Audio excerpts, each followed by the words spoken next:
calon pengantin tidak boleh keluar rumah, apalagi sudah mendekati hari H, harus dipingit, ucap Buningrum ketika Arumi putrinya berpamitan ingin memberikan kartu undangan kepada Maya sahabatnya yang baru saja pulang setelah hampir 2 tahun bekerja di luar pulau. Cuma sebentar Bu, insya Allah nggak akan lama. Lagian rumah Maya kan dekat.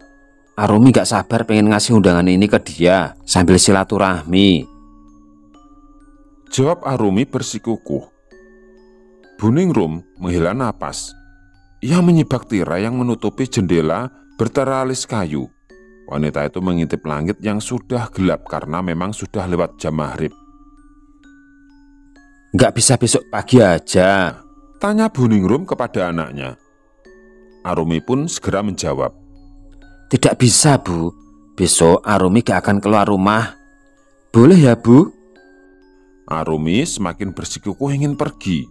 Ia meminta ibunya untuk tidak khawatir karena gadis itu akan diantar oleh Waudin sampai ke rumah Maya. Akhirnya ibunya Arumi merasa tidak ada alasan lagi untuk menolak. Akhirnya perempuan itu melepas putrinya yang beberapa hari lagi akan menikah.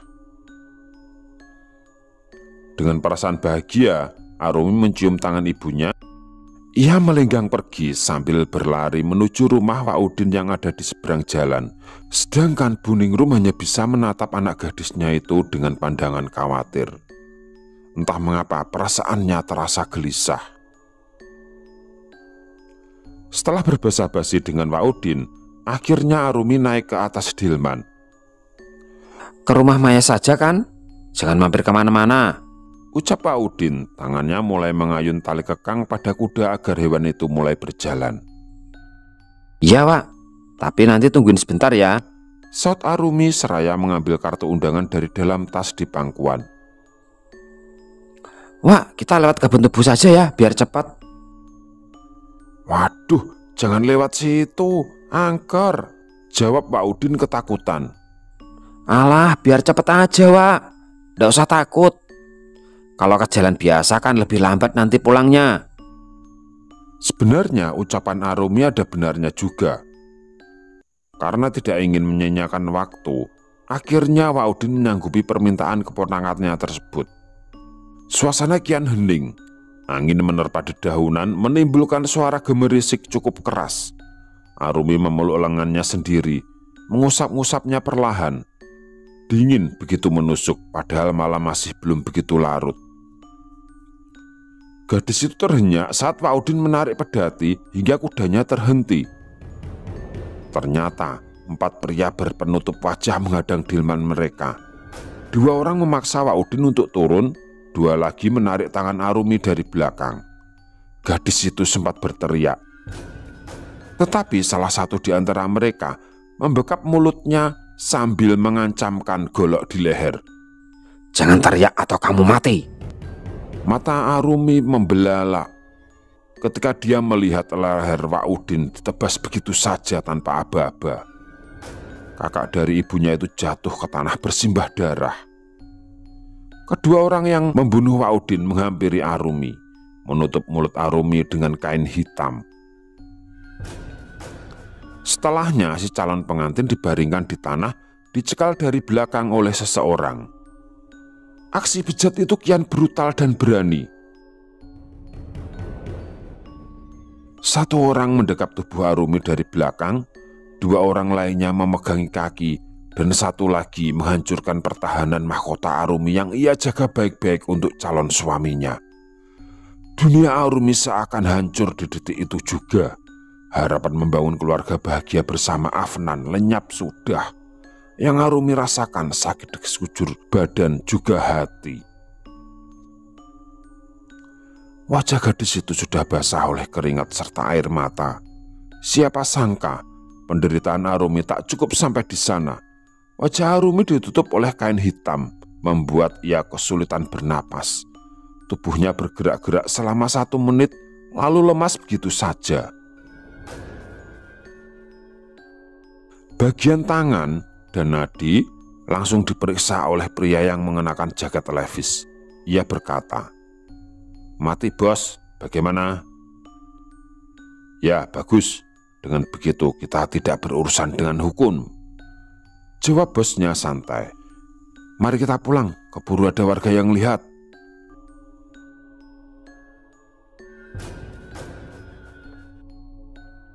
Mendung pagi di desa Cibodas Wetan bukan hanya dari langit saja, melainkan wajah-wajah murung penduduknya.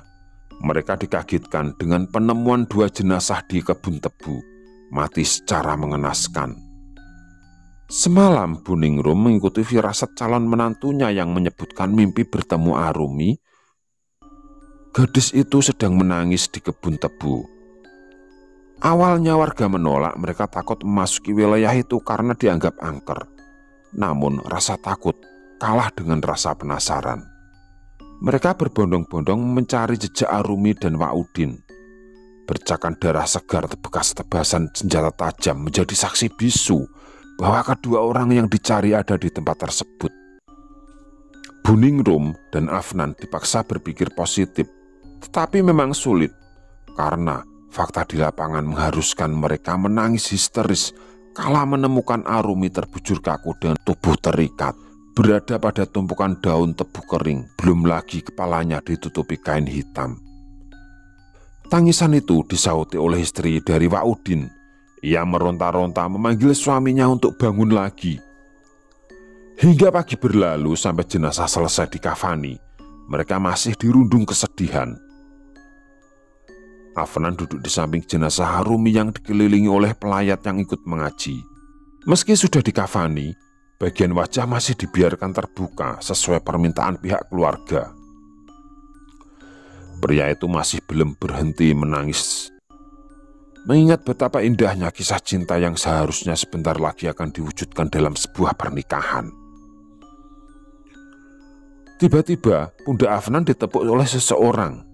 Ia menoleh sejenak, menatap wanita paruh baya berkebaya hitam. Dia adalah Maedah, nenek Afnan yang datang melayat untuk mengucapkan bela sungkawa. Semakin pecahlah tangis Afnan mendapat pelukan dari sang nenek.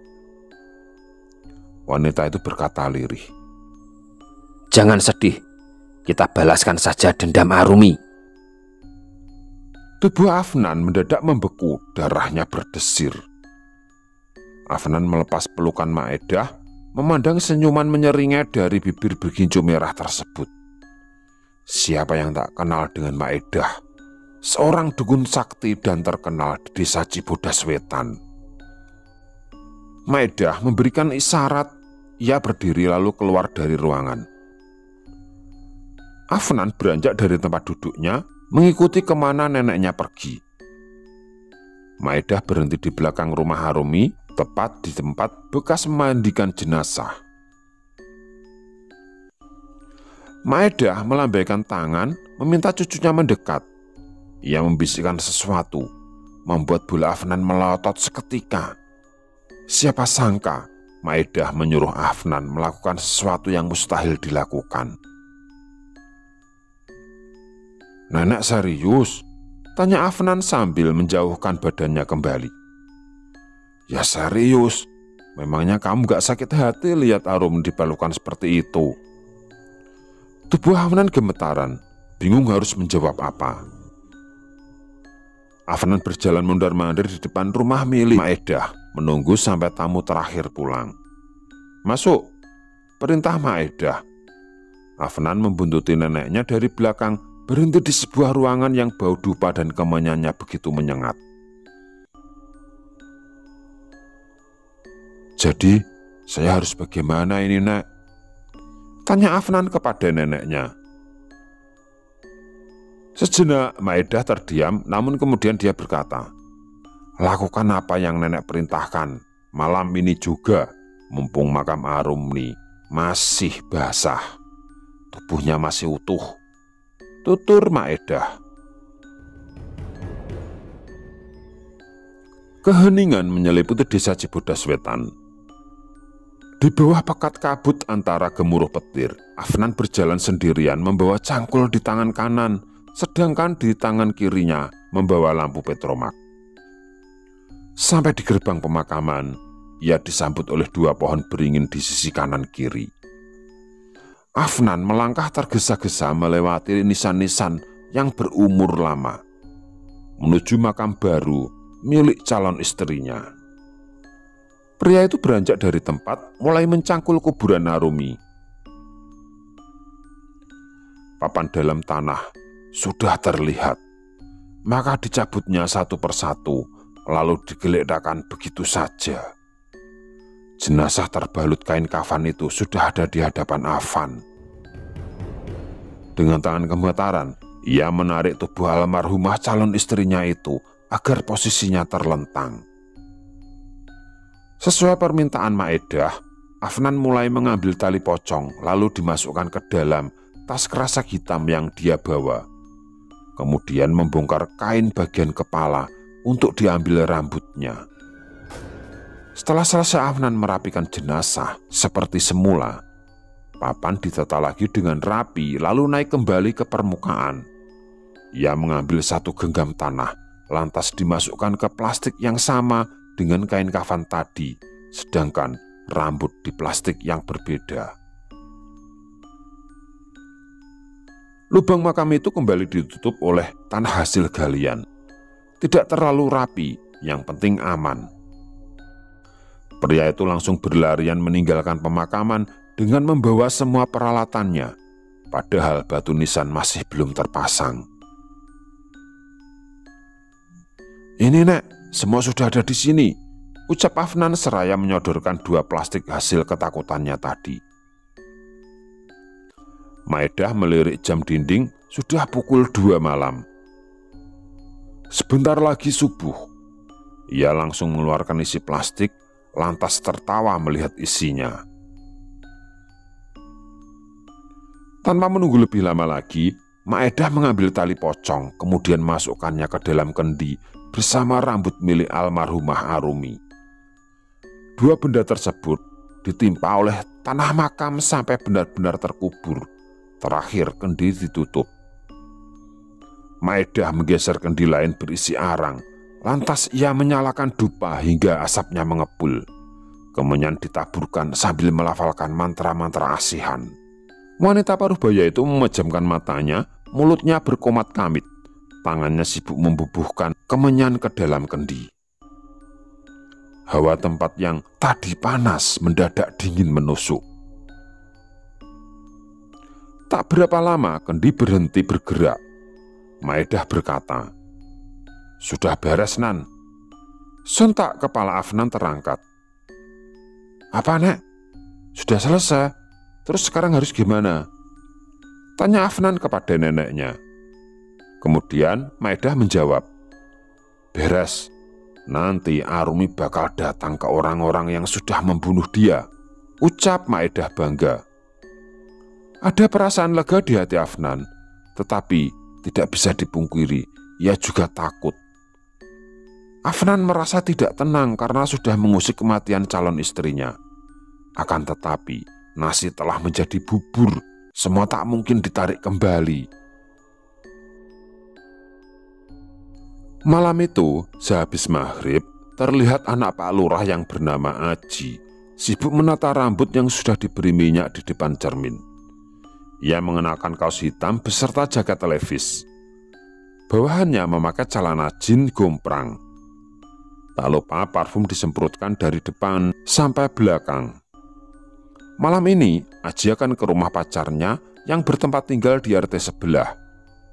Karena waktu sudah menunjukkan pukul 8 malam, buru-buru Aji keluar kamar seraya menenteng sepeda motornya.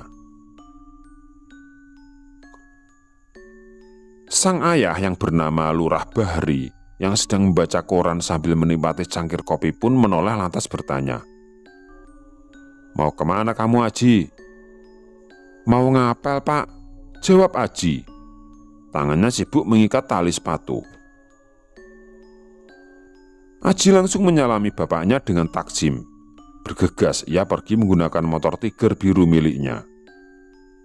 Karena di luar sudah mulai sepi, Pak Lurah cepat-cepat masuk ke rumah. Suasana desa Cibodas memang mencekam setelah kematian Arumi. Pria bertubuh gempal itu menutup pintu lalu berjalan menuju dapur. Di depan meja makan, Pak Lurah melihat Sinta, wanita muda berumur 25 tahun yang telah ia nikahi selama 1 tahun. Sewaktu ibunya Aji meninggal, dalam waktu 1 bulan, Lurah Bahri langsung melamar Sinta. Tadinya pria yang rambutnya sudah putih semua itu melamar Arumi, tetapi ditolak. Sebab Arumi mengatakan di hatinya telah ada Afnan. Takdir pun menjodohkan Lurah Bahri bersama Sinta.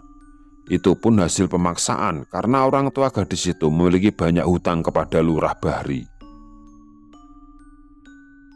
Lurah Bahri berkata, "Sayang, buatin teh akang ya." Hening, tidak ada respon. Ada yang aneh. Wangi sampo serta parfum di tubuh Sinta mendadak hilang, berganti dengan bau busuk seperti bangkai. Perasaan Lurah Bahri mulai tidak enak. Pria itu membuka matanya perlahan. Lurah Bahri terkejut saat melihat Sinta tiba-tiba saja berubah menjadi sosok pocong. Seketika itu juga Pak Lurah langsung berteriak, tubuhnya terjungkal ke belakang. Tubuh Lurah Bahri membeku, keringat dingin mengucur deras. Jari telunjuknya bergetar menunjuk ke arah pocong yang masih membelakangi dirinya. Ia berbicara tergagap-gagap. Pocong. Belum selesai berkata, Lurah Bahri terkapar pingsan. Sementara itu, di jalan, Aji mengendari motornya dengan santai melewati perkebunan tebu. Lampu motornya menyoroti punggung gadis yang tengah berjalan di samping rindangnya pohon tebu. Dari posturnya, Aji merasa kenal dengan sosok itu. Motor pun berhenti untuk memastikan siapa yang ia temui malam ini. "Lah, Reni, kamu ngapain di sini malam-malam? Aku kan mau ke rumah," ucap Aji merasa aneh. Mengapa pacarnya jam segini ada di pertengahan luasnya perkebunan tebu? "Aku nunggu kamu, Mas," jawab Reni singkat. Aji pun berdecak, kemudian dia berkata, "Ngapain nungguin di sini coba? Ya sudah, cepat naik."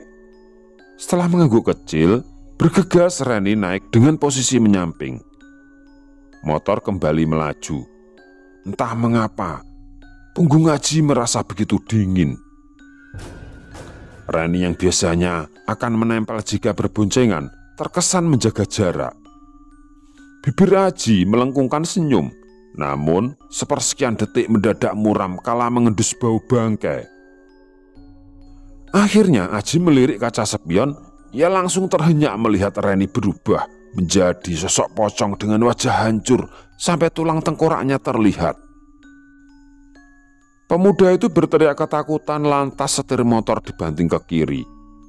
Kecelakaan tak terhindarkan. Kendaraan roda 2 itu menabrak sebuah pohon besar. Tubuh Aji terkapar di tanah dengan motor menindih badannya. Tiba-tiba Aji bangun lalu berteriak ketakutan dengan tangan bergerak tak karuan ke udara.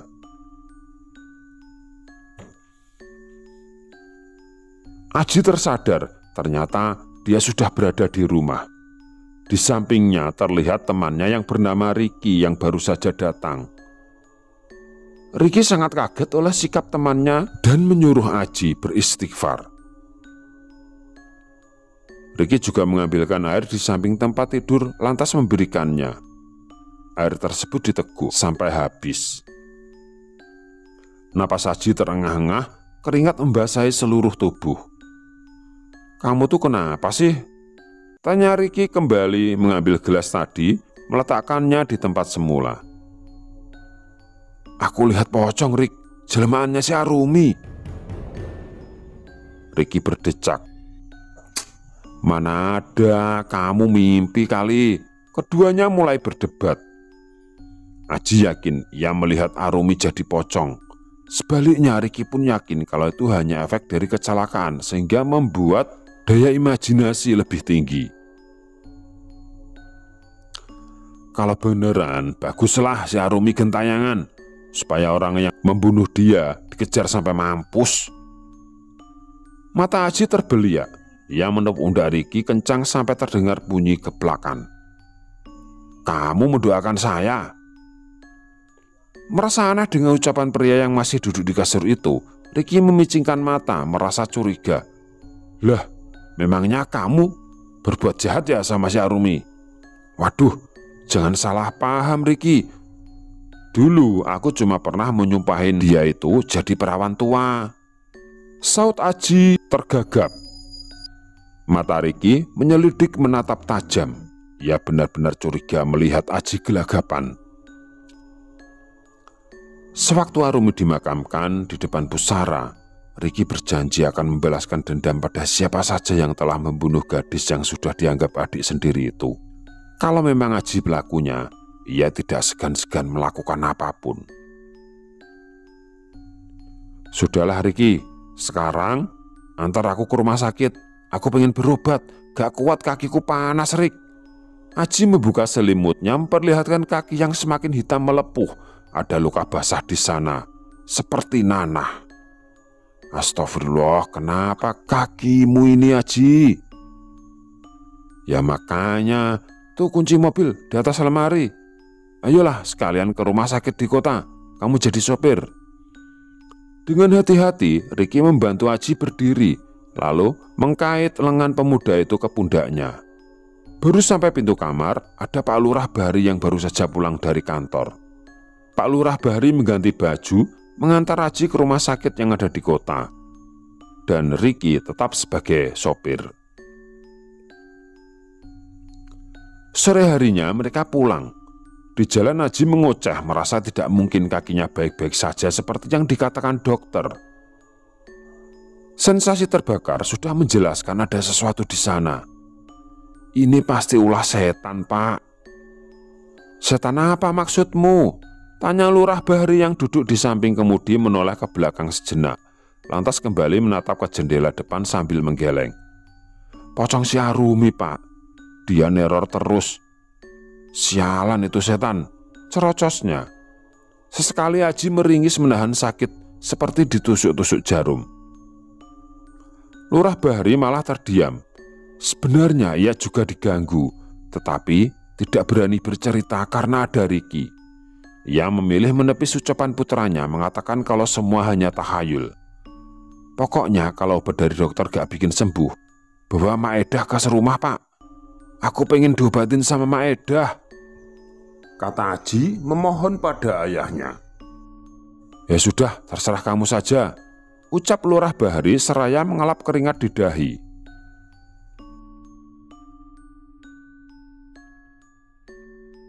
Setelah pulang kerja, Afnan langsung menemui Maedah untuk menyampaikan pesan dari Lurah Bahari. "Ada apa?" tanya Maedah. Mak sudah dengar kabar kalau desa kita diteror pocong." Maedah mengangguk. "Kenapa kamu kelihatan heran seperti itu? Bukankah itu gara-gara kamu?" "Iya, saya tahu, Mak. Cuma masalahnya si Aji diganggu sampai sakit parah, Mak." "Apa mungkin si Aji pelakunya ya, Mak?" Dengan santai Maedah menali plastik hitam berisi bekas sesajen, melemparnya ke tempat sampah yang ada di dekat pintu. "Ya bisa jadi, bukannya itu tujuan kita?" tanya Maedah. Afnan terdiam, tangannya mengepal. Ia mengebrak meja altar. Saat Arumi masih hidup, kekasihnya itu memang sering mengadu padanya kalau dia sering diganggu oleh Aji. Namun, Afnan tidak bisa berbuat apa-apa karena Aji itu merupakan anak atasannya. Kalau memang benar pelakunya Aji, Afnan ingin sekalian balas dendam. Apalagi Aji sering berlaku semena-mena ketika dia datang ke kantor desa. Pria itu selalu menyuruh Afnan membeli ini itu, seolah sengaja mengerjai gara-gara tahu ada hubungan spesial antara dirinya dengan sang kembang desa Arumi. Pokoknya kalau sampai si Aji memang bersalah, saya pengen dia mati juga, Mak. Mendengar cucunya menggebu-gebu, Maedah tertawa. Akhirnya Maedah menyuruh Afnan untuk mandi terlebih dahulu. Setelah maghrib, mereka akan pergi ke rumah Lurah Bahri. Sekitar 10 menitan mereka sampai di kediaman Lurah Bahri. Kedatangan Maedah disambut oleh Lurah Bahri yang baru keluar dari salah satu kamar.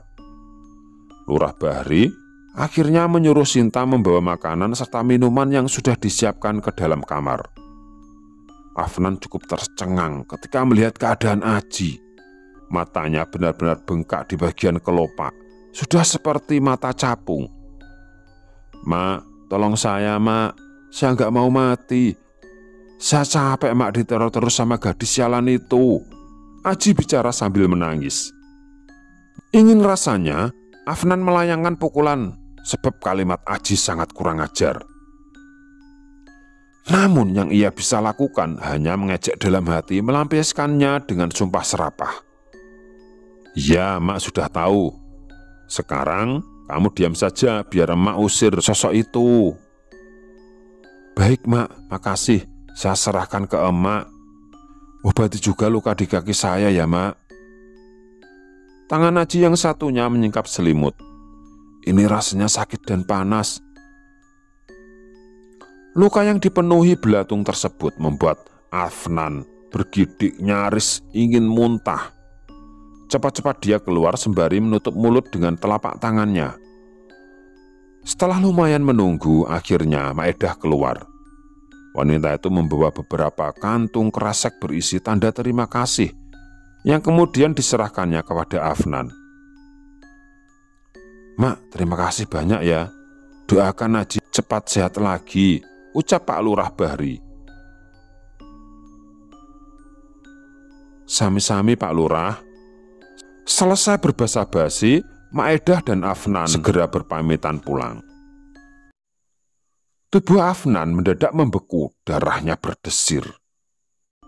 Mata Afnan dan Maedah terbelalak, karena ternyata saat ini di depan mereka berdiri puluhan, bahkan ratusan pocong yang sedang berbaris. Barisan pocong itu melompat-lompat bersamaan sehingga menimbulkan getaran seperti gempa. Terlihat ratusan pocong itu menuju rumahnya Pak Lurah Bahri.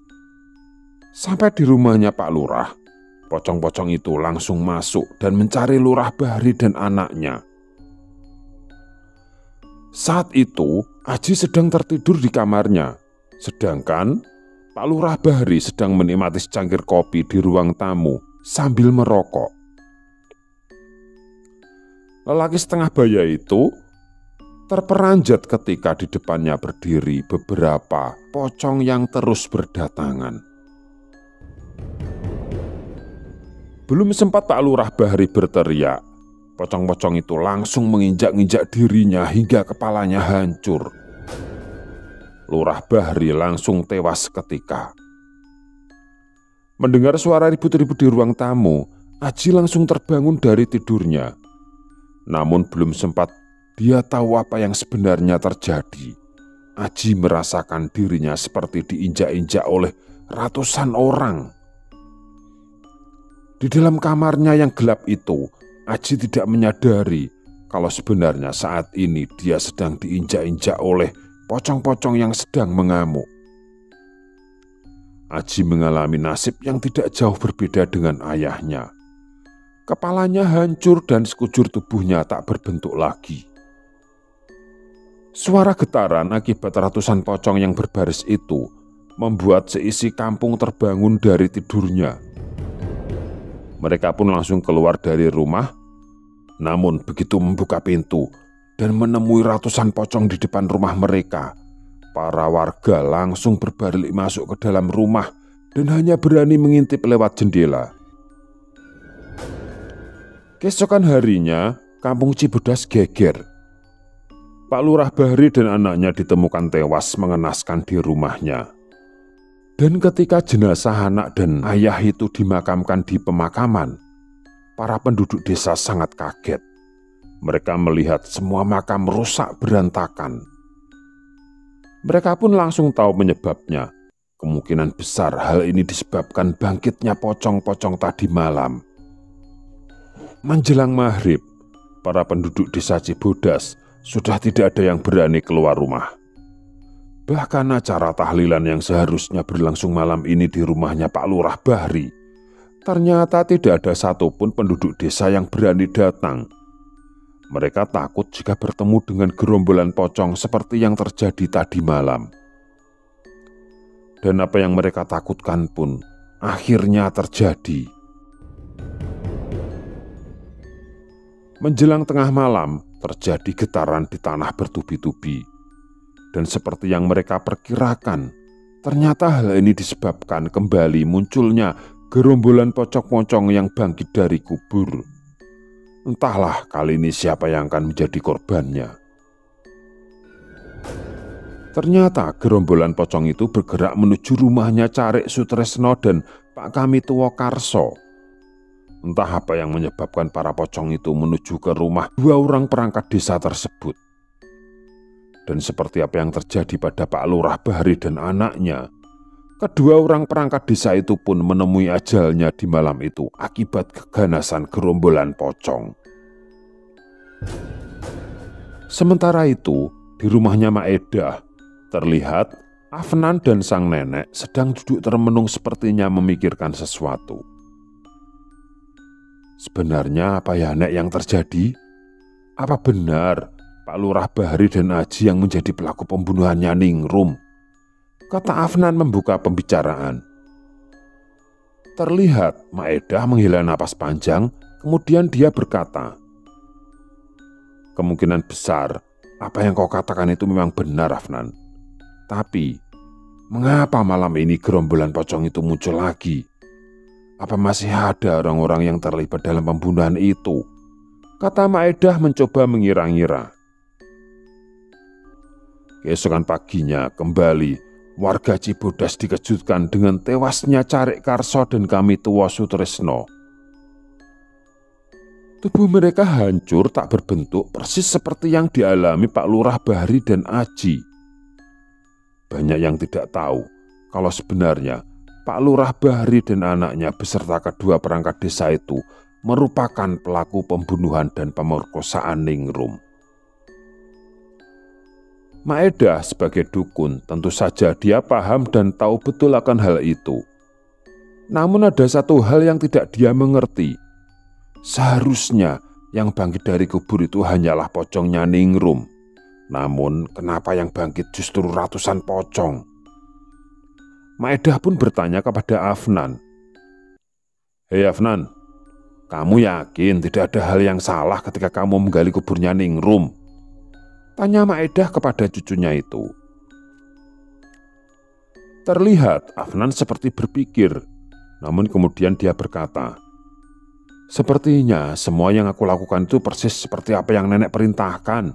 Tidak ada yang keliru, Nek. Jawab Afnan yang membuat Mak Edah mengerutkan keningnya. Kamu yakin? Coba kamu ingat-ingat lagi.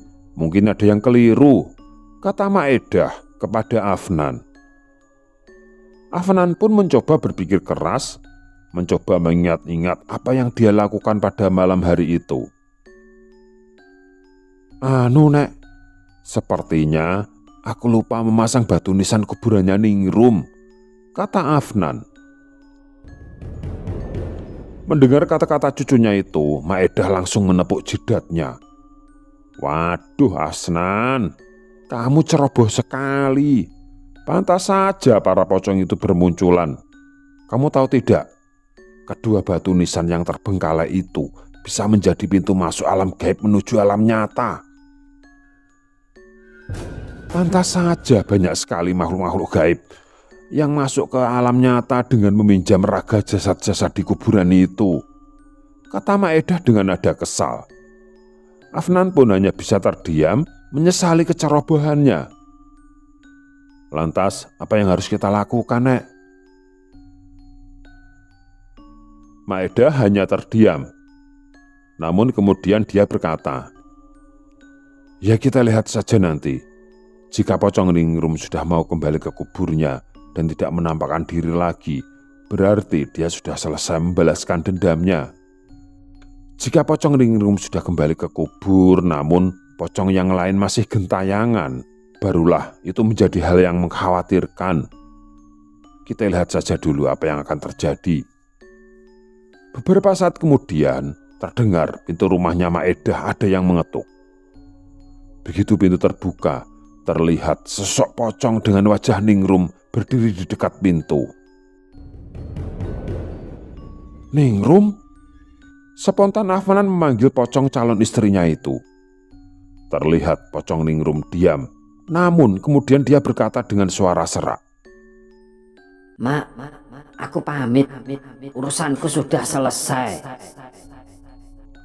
kata pocong Ningrum sambil beranjak pergi dari tempat itu. Maedah dan Afnan pun bergerak mengikuti kemana perginya pocong Ningrum. Ternyata pocong Ningrum pergi ke lokasi pemakaman. Di situ terlihat pocong tersebut masuk ke liang kubur dan sepertinya tidak akan bangkit lagi. Maedah dan Afnan pun langsung merapikan kuburan Ningrum. Namun yang menjadi masalah sekarang, walaupun pocong Ningrum sudah kembali ke alam kubur, akan tetapi ternyata ratusan pocong yang lain masih gentayangan. "Bagaimana ini, Nek? Ternyata mereka masih gentayangan, Nek, dan tidak mau kembali ke alam kubur," kata Afnan kepada Maedah. "Sebaiknya kita tunggu sampai besok siang saja, baru kita melakukan sesuatu," kata Maedah kepada Afnan. Keesokan paginya, Maedah memberikan pengumuman kepada seluruh warga desa agar mencuci seluruh batu nisan di pemakaman yang berserakan itu. Batu nisan itu harus dicuci dengan air kembang 7 rupa dan air yang berasal dari 7 sumber. Air 7 sumber yang dimaksud di sini adalah air yang berasal dari 7 sumur yang berbeda. Maedah memerintahkan hal ini sebagai upaya untuk membuka gerbang alam gaib, supaya para makhluk gaib yang meminjam jasad-jasad di pemakaman itu agar mau kembali ke alamnya. Dan ternyata apa yang diperkirakan Maedah benar-benar sesuai dengan apa yang terjadi. Tepat di tengah malam, terlihat rombongan pocong itu bergerak menuju pemakaman dan mereka kembali ke liang lahatnya masing-masing.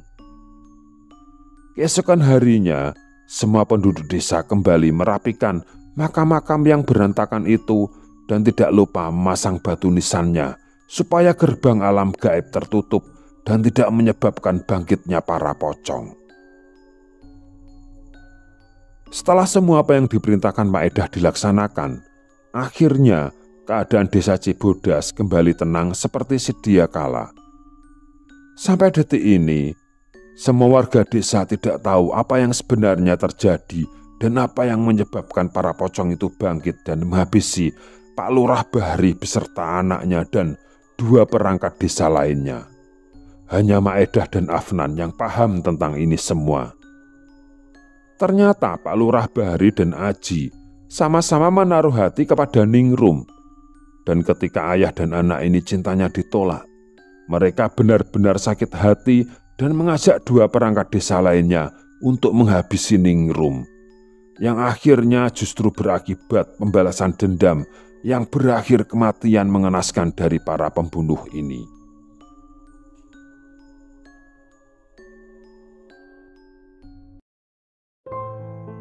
Sekian untuk kisah kali ini.